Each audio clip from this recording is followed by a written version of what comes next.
병풍 형태는 최초로 공개되는 사례라고 할 수 있습니다. 이 오일영이라는 사람 굉장히 흥미로운데 부천 군수로 가서 1년 만에 이 병풍을 받았어요.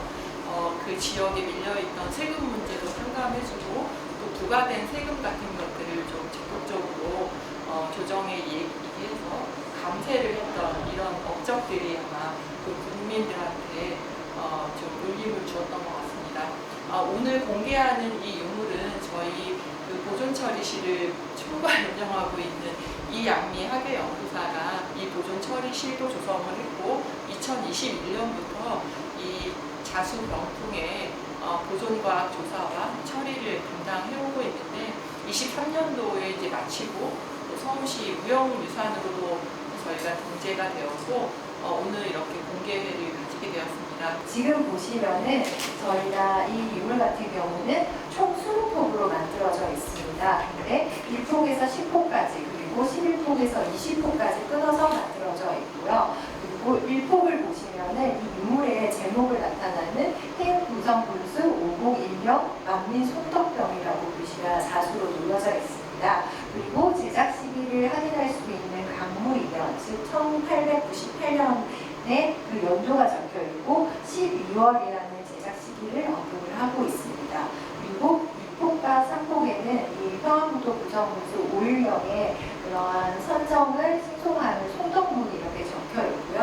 3폭부터 이렇게 4폭부터는 16폭까지는 이 자수만민 손덕병풍을 제작하기 위해서 참여한 주요 인물들의 이름들이 적혀가 있는데 구성품 같은 경우는 그 당시에는 13개의 방으로 나눠져 있었고 그 13개의 방마다 한 방마다 150명의 그 인원들이 뭔가 참여를 했고 그 이름들이 이렇게 적혀져 있습니다. 그 이름에는 가장 많은 성씨들이 나온 순서는 김씨가 제일 많이 나오고요. 그 다음에 허씨의 순으로 되어 있고 그리고 처음에 그 주요 인물들 같은 거 훈장이라던가 뭐 직관이라던가 이런 게 주요 인물들의 이름이 이렇게 16호까지 이렇게 작성되어 그러니까 수가 놓여져서 이렇게 작성되어 있습니다. 그리고 17폭을 이렇게 보시면은 17폭에서 20폭까지는 구성부에 있는 읍성을 중심으로 해서 그 주요 그 구성부의 그 주요한 자연 번화를 구성 8경이라고 얘기를 하는데 그 8경이 다 나와 있지는 않고요. 거기서 한 6경 정도가 이렇게 자수가 수가 놓여져 있습니다. 그래서 읍성이 한 7,300km 정도가 되는데 그걸 어쨌든 축소를 해가지고 이렇게 그 읍성을 이렇게 자수를 수를 놓았고요. 이 성문은 한 5개 정도가 위치하고 있고 그 성문을 통해서 이러한 실선들이 들어가게 되는데 그건 길을 안내하는 실선이고 여기 동쪽 쪽에 보면은 수구문이 있는데 이거는 하천이 들어가는 실선들을 표현한 것입니다. 이걸 바탕으로 해서 주요한 자연경관, 구성 8경을 나타내는 경관들이 이렇게 위치되어 있는데 여기서 나중에 자세히 한번 살펴보시면은 이런 그 용담 폭포를 하는 그 폭포 전령 이렇게 표시한 임수제폭이라고 적혀있는 이러한 자수 부분이 있고요.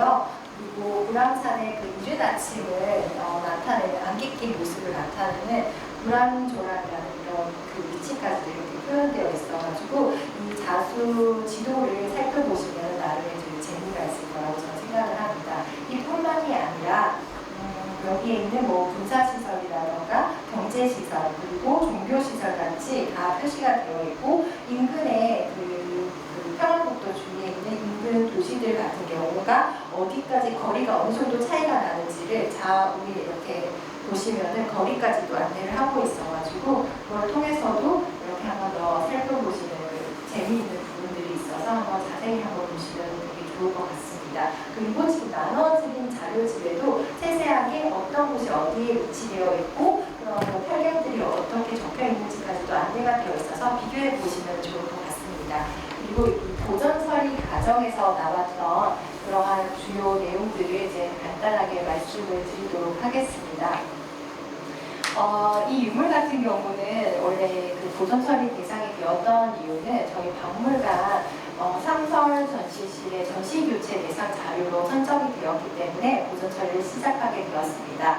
근데 유물에 지금 보시면 상태가 좋아 보이기는 하나 우리가 이제 보존처리에서 손상이 손상이라고 얘기하는 것들이 한 생물학적인 손상, 물리적인 손상, 화학적 손상 등의 다양한 손상 정도가 다 있는데 이 모든 것들이 망라되어 있는 유물이었습니다. 그래서 실질적으로 유물을 어떻게 전시를 하고 연구를 하고 잘 관리하고 보존하기 위해서는 그 보존 처리가 필수적일 수밖에 없어서 이렇게 진행을 했고 2021년 9월부터 해서 23년 12월까지 보존 처리를 진행을 했습니다.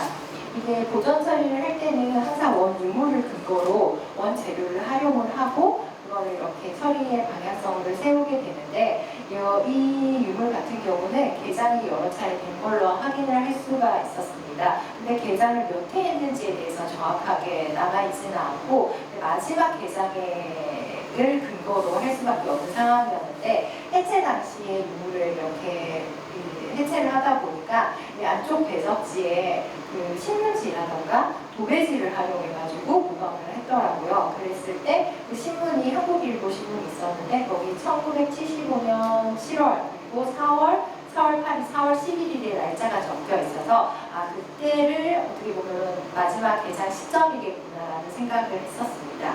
그리고 조금 더 특이한 사항들을 말씀을 드리자고 하면은 지금 딱 보시면은 저희가 이 병풍 같은 경우는 이 기본적인 병풍을 취하고 있는데 저게 연결병풍의 형태를 취하고 있습니다. 그랬을 때 여기를 비단띠라고 얘기를 하는데 일반적인 병풍에는 이렇게 좌우에 비단띠를 댄다고 보시면 되는데 저기 같은 경우는 그 폭의 비단띠가 지금 되어 있지 않습니다. 그래서 그 상해장, 하해장의 부분만 비단띠가 위치가 되어 있는데 이 방법은 일반적인 병풍과 연결병풍의 그런 제작 방법을 혼재한 형태로 볼 수가 있고 일반적으로 병풍을 제작을 할 때 직물 같은 경우를 전부 다 조리로 배정을 해서 사용을 하게 되는데 이 병풍 같은 경우는 상하해장의 직물을 그대로 사용을 하고 종이 배정을 하지 않고 그대로 사용을 했습니다. 그래서 그냥 이렇게 붙였고 그리고 일반적으로 직물은 길이 방향으로 사용을 하게 됩니다. 식선 방향이라고도 하고 경사 방향이라고 하기도 하는데 이 병풍 같은 경우는 가로로 폭방향으로 사용을 하는 특이점이 있습니다. 그리고 원래라면 일반적으로 이렇게 직물을 사용하면은 식선을 그대로 남겨두지 않고 그 직물의 끝난 처리를 그대로 남겨두지 않고 다 이렇게 잘라내서 사용을 하는데 이 부분 같은 경우는 다 식선을 최대한 살려서 그대로 사용을 했던 것이 특징이라면 특징일 수가 있습니다. 이러한 이유는 결국은 이러한 견직물들이 예전에는 고가의 제품이었고 직물이었고 그렇기 때문에 이거를 아껴서 최대한 많이 살려서 활용하는 게 그게 하나의 방법일 수도 있는 점이었기 때문에 아마 그렇게 활용한 것으로 저는 알고 있습니다. 그리고 이 보존 처리 과정에서 가장 큰 문제가 되는 경우는 결국은 지금 보시면은 붉은색의 이염이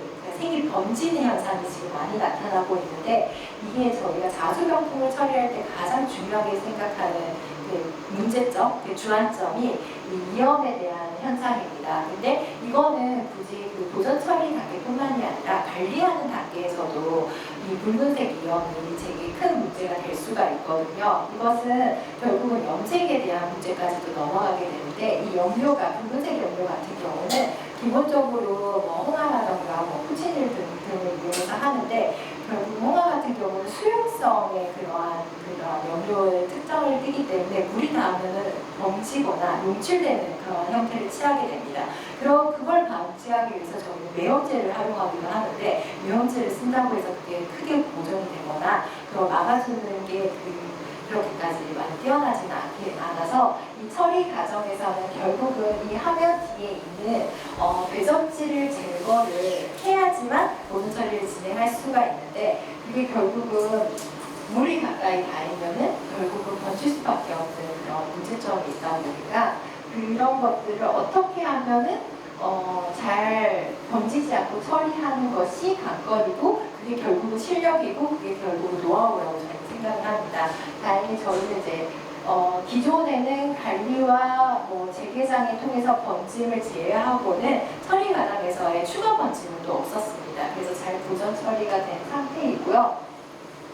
그리고 아까도 얘기했다시피 배적지가 결국은 뒤에 보강증이 사용된 거는 결국은 신문지라던가 그리고 도배지들을 사용했다고 하는데 그런 것들은 결국은 기계 펄프지거든요. 근데 그런 기계 펄프지들은 결국은 강택이나 코팅을 하기 위해서 사이징 처리를 하게 되는데 그건 산성 성분이어서 pH가 거의 4, 5 정도가 됩니다. 그러면 결국은 그게 안에 보강층으로 위치하게 되면은 바탕 화면까지도 영향을 미치면서 지금은 물론 세월에 인해서 항변이 발생한 상태이기는 하나 그 항변을 더 가속화를 시키는 역할을 하게 됩니다. 그러면 항변이 되고 갈변이 되고 결국은 그 갈변으로 인해서 파열이 되고 파열이 돼서 부스러져서 유물에 더 추가 손상을 입히게 되기 때문에 이 보존 처리의 가장 또 이형 다음으로 주안점이 되는 게 그러한 보강층을 없애고 안정적인 한지가 가지고 있는 알칼리성 종이거든요. 그러다 보니까 그걸로 위치를 해서 조금 더 보존을 오랫동안 할 수 있는 방식을 좀 취했습니다.